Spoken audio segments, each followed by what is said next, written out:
Méthodologie du commentaire littéraire pour les séries générales. Nous sommes dans la vidéo numéro 2 consacrée à l'approfondissement. Je vous rappelle que nous étudions un extrait de Bellamy de Maupassant, c'est notre texte d'application. C'est le texte qui nous permet d'aborder la méthodologie étape par étape. Dans l'étape 1, nous avions abordé donc les lectures successives et donc les premiers éléments d'analyse.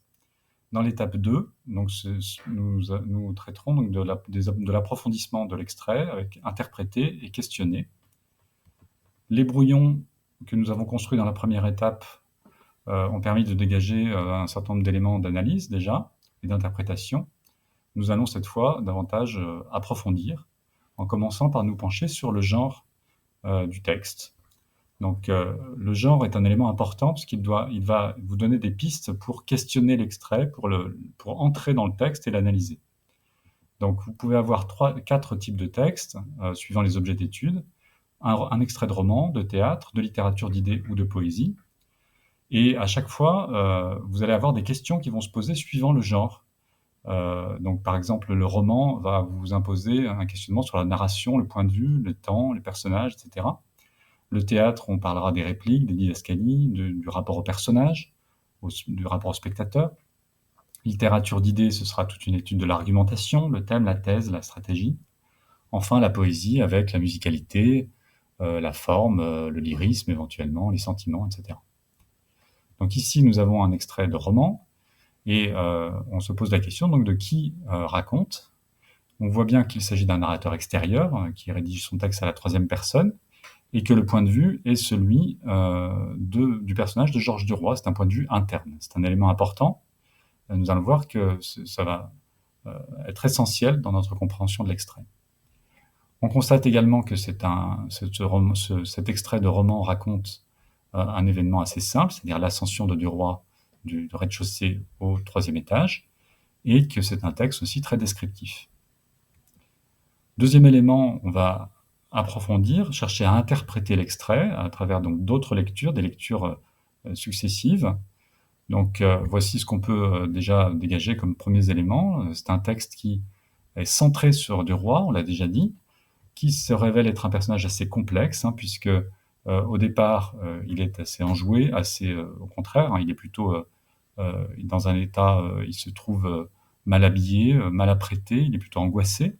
Et puis, il va connaître une métamorphose et changer radicalement au milieu du texte. Et on va constater, c'est un autre axe d'interprétation, que cette métamorphose, donc cette ascension, elle est finalement assez symbolique. Il y a une ascension au sens premier du terme, au sens où il gravit des étages, mais une ascension aussi parce qu'il passe d'un monde à l'autre. On pourra également voir qu'il y a l'apparence qui a une certaine importance dans cet extrait, avec les 3 glaces qui se succèdent. Et enfin, la dimension psychologique, tout l'intérêt du texte est dans la compréhension, dans la connaissance de ce que ressent, de ce que pense le personnage de Georges Duroy. Une autre étape pour entrer dans le texte et pour chercher à en dégager vraiment les éléments d'interprétation, c'est de questionner.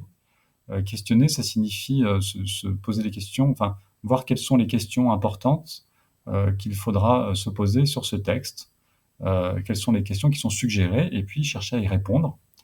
Donc en voici quelques-unes. Comment le personnage exprime-t-il ce qu'il pense et ressent? On a vu que c'était un point de vue interne, donc ça peut être une question qui s'impose.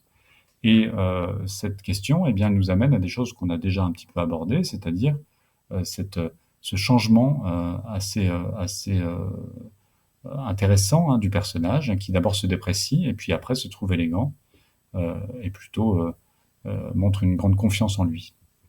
Deuxième question, comment s'opère cette métamorphose qu'on a déjà identifiée?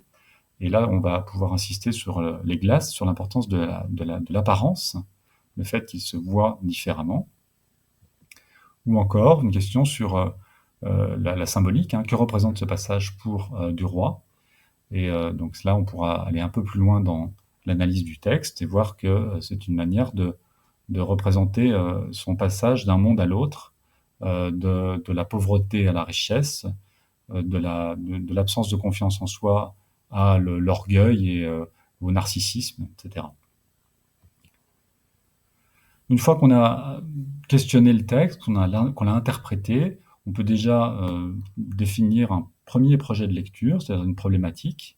On a une idée des enjeux de l'extrait, hein, le portrait du roi, la métamorphose, la dimension symbolique. Donc ça nous permet de formuler une première piste de projet de lecture. Comment cette description de l'ascension du personnage illustre-t-elle sa transformation? Autre formulation, comment ce passage met-il en scène l'entrée du personnage dans la haute société? Ces projets vont guider les analyses suivantes, mais ils pourront évoluer, on pourra en modifier la formulation éventuellement en fonction des analyses précises qui seront menées dans l'étape suivante. Donc ainsi s'achève cette deuxième étape, hein, l'étape d'approfondissement. Nous verrons dans l'étape suivante comment justifier et approfondir ces axes à travers une analyse linéaire de l'extrait.